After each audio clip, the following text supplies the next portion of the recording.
Bonjour, je suis assistante ingénieure au sein de l'École des relations de travail de l'Université d'Orléans. L'École des relations de travail organise de nombreux événements avec les entreprises de la région afin d'aborder des sujets liés au dialogue social. Nous sommes très souvent amenés à échanger avec les TPE et nous sommes très vite rendus compte que ces petites entreprises de moins de 11 salariés ne possédant pas de CSE manquaient souvent d'informations sur les dispositifs qui leur sont destinés.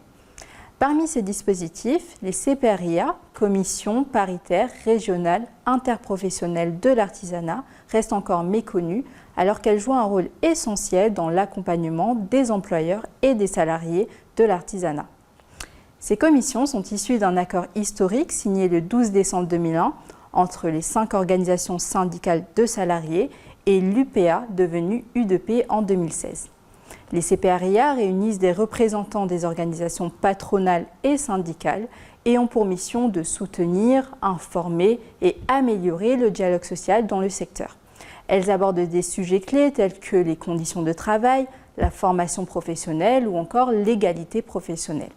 Présentes dans chaque région, elles jouent un rôle crucial en aidant les TPE artisanales à mieux comprendre leurs droits et à accéder aux dispositifs adaptés à leurs besoins. Nous sommes donc partis à la rencontre des membres de la CPRIA Centre-Val de Loire pour échanger et faire connaître cette institution. Je laisse d'abord la parole à Maryse Montigny et Géraldine Feurteux, représentantes employeurs, et dans une deuxième partie à Jean-Michel Antiche et Rachid Boinema, représentants salariés.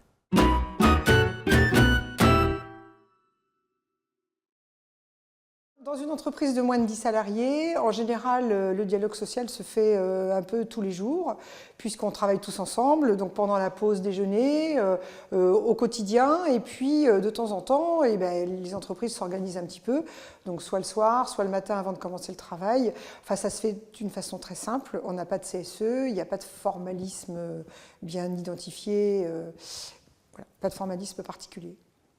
Pour moi, une entreprise, le dialogue social est indispensable parce qu'aujourd'hui on l'appelle dialogue social, mais c'est quelque chose qui se pratique énormément depuis beaucoup d'années. Toutes les entreprises qui veulent avoir du personnel, qui travaillent dans de bonnes conditions et avoir des bonnes conditions de travail globales, pratiquent le dialogue depuis très longtemps. Soit en discutant autour d'un café, soit en discutant à une pause entre les clients, en expliquant que ce serait peut-être mieux d'agir comme ça. Le salarié dit moi j'ai tel souci avec mes enfants ou tel souci de vacances, ça serait bien que j'ai ça.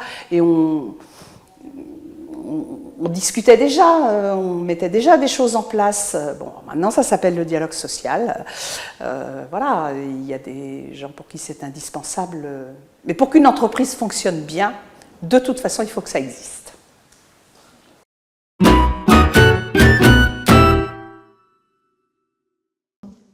Dans les entreprises de petite taille, comme il n'y a pas de CE, au niveau national a été mis en place un dispositif qui s'appelle Proximeo. Proximeo, c'est comme un CE en fait, totalement gratuit pour l'entreprise, pour le salarié et pour le chef d'entreprise, puisque lui aussi il y a le droit. Il suffit juste de s'inscrire sur la plateforme avec son numéro de SIRET et le numéro de SIRET de l'entreprise. Et en fait, ils ont accès soit à des vacances, des locations de vacances pas chères, des entrées de cinéma, et tout ce qu'un CE peut apporter à un salarié dans une entreprise de grande taille.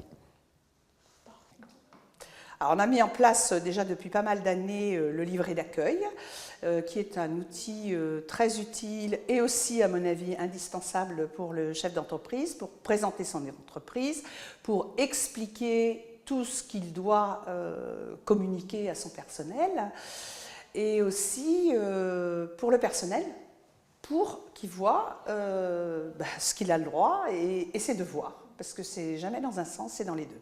L'employeur a des devoirs et le salarié aussi, et des avantages quand ça peut s'arranger. Donc ce livret d'accueil est remis à jour régulièrement.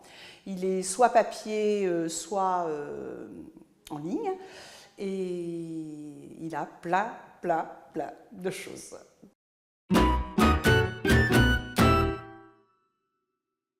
Alors le trophée Calivi existe déjà depuis quelques années dans d'autres régions que la nôtre. Nous, ça doit être la 3e année qu'on le met en place.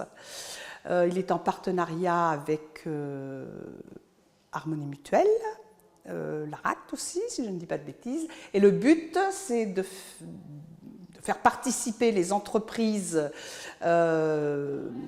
qui ont mis des choses en place avec leur personnel pour valoriser la qualité de vie au travail, mais aussi faire prendre conscience à ceux qui ne le font encore pas que peut-être il y a des améliorations à faire, et s'apercevoir que finalement certaines entreprises mettent des choses en place qui peuvent paraître énormes et irréalisables, et finalement quand on discute les uns avec les autres, on voit qu'il y a des choses qui ne sont pas compliquées pour avoir une qualité de vie au travail.